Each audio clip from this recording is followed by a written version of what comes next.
I'm done fangasming. Don't tell me that. It's kind of like a hot flash, it looks like, anyway. I was really disappointed we didn't get to talk to you last week. I was hanging around. They said they want to talk to you, and then I thought everybody went away because I came out to the lobby, nobody was there, and I kind of went, okay.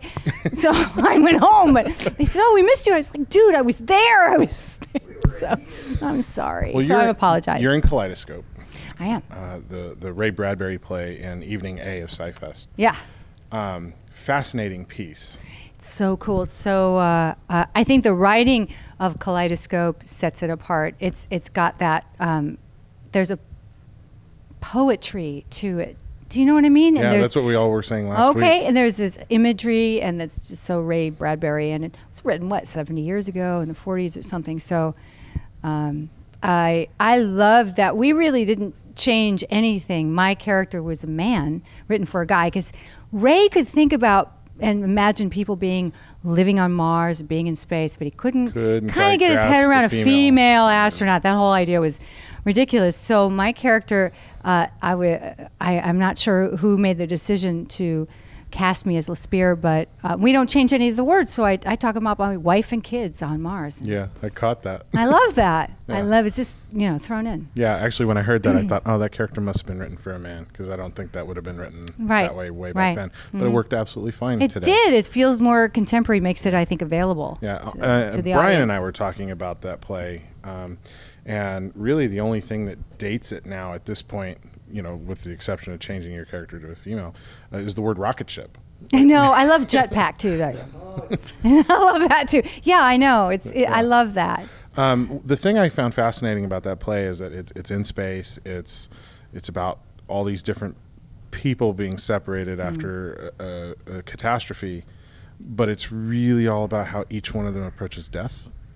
Right. And how each one's unique journey kind of plays off each other. Right. And you said poetic. That's exactly what I said in the interviews last week as well.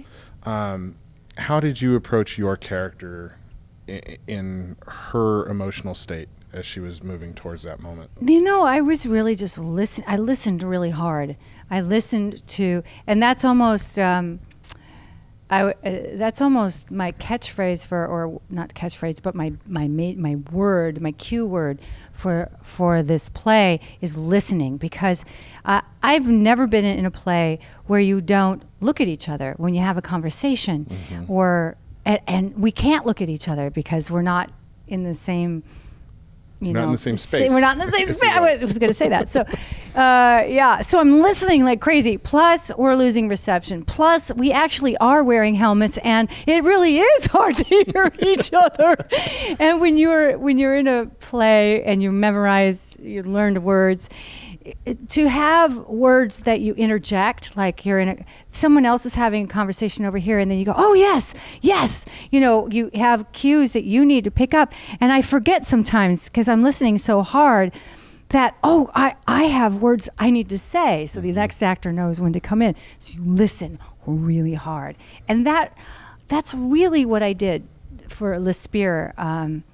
Was listen, and then and it gave me a point of view. I heard what Applegate was saying, and I had an opinion about that. Right. And I hear what the captain's saying. I have an opinion about that. And when I finally get to say something, then it just gives me a chance to see what my character's opinion is. And what I believe Lespierre's whole thrust is through the stress of the event is hope.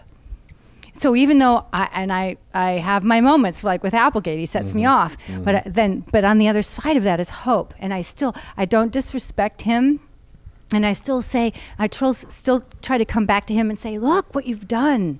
Why are you despairing? You've been in space. You've walked on Mars. Come on, So I even though he has made me furious, I still am able to come back to him, and I think that's who she is. Mm-hmm.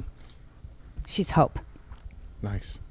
It comes across that way. Oh, thank you. Yeah. Cool. I'm glad. I like my last words with him too. And just even though I'm horrified and sad, it's still kind of be an adventure. Okay, what's next? Right. Yeah. How how did you come to be a part of Sci-Fest, and how does it feel to be part of something that is as unique and special as this? Yeah, so I'm really blessed. Alan Hooper, who was our casting director for this show, he was brought in through, I'm pretty sure David, knew me, and he knows my history. So he said, oh, you need, you're looking for science fiction actors who've got a following in the genre.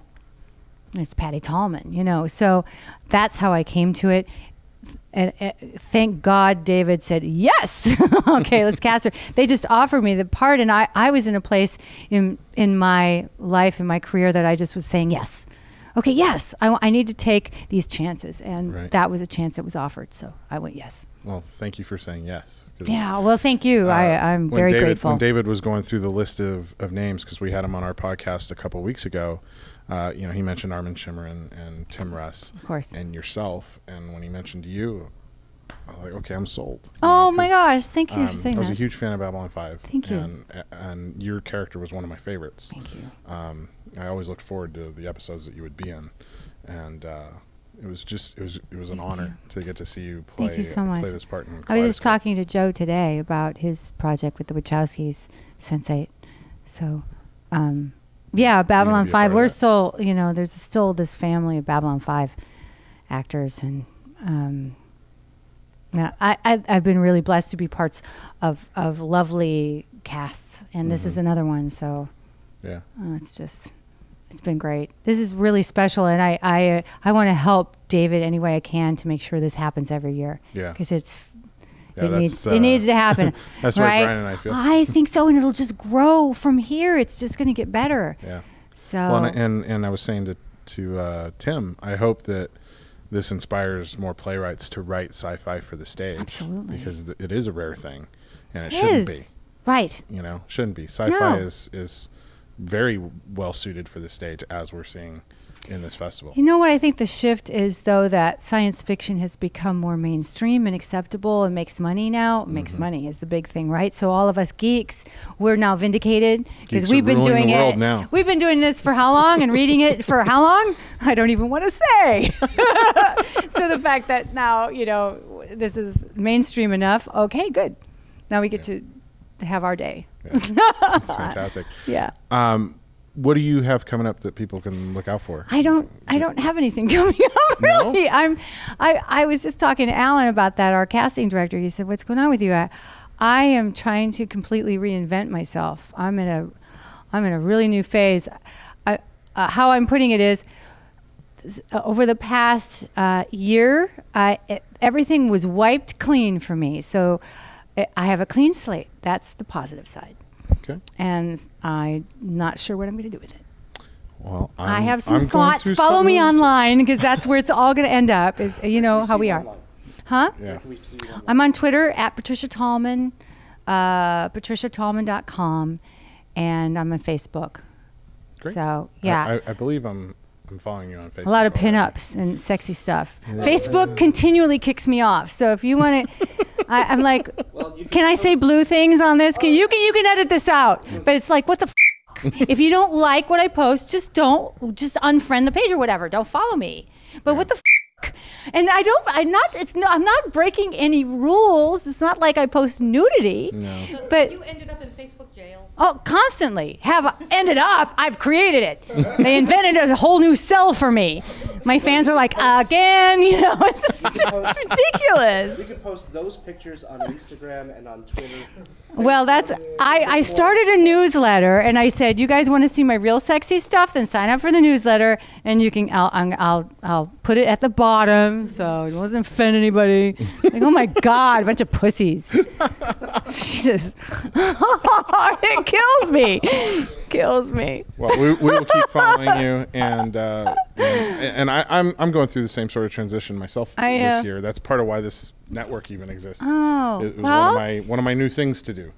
See, that's the thing. It kind of forces us into. You can either curl up into a fetal position and stay there, or you can.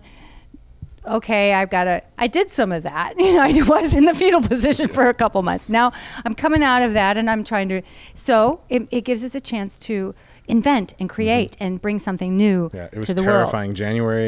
Late December, January was a terrifying period of time for me. Really? And I made a decision I was going to start saying yes to everything that There you comes go. my way. See? And I wasn't going to say no to myself on the things that I want to try. And this year has been one of the best years of my life. So And far. you listen to you're listening to your inner self, and you're listening to that little voice. I'm learning instead And of I'm ignoring the instead of voice just that's pushing scared. through. Well, yeah, you can kind of go, okay, got it. Yeah, Now it's I got to like, go over I here. understand. I understand Yeah, I got that's it. scary, but Yeah. the best things come from doing the things Right. that are scary. You know what? You can't suppress it because it comes out in weird ways. And you get a hand growing out of your head. So you just acknowledge it, but then you gotta. Yeah, I know. Same place. Yeah. Well, I look forward to watching your journey on your social media. Who knows?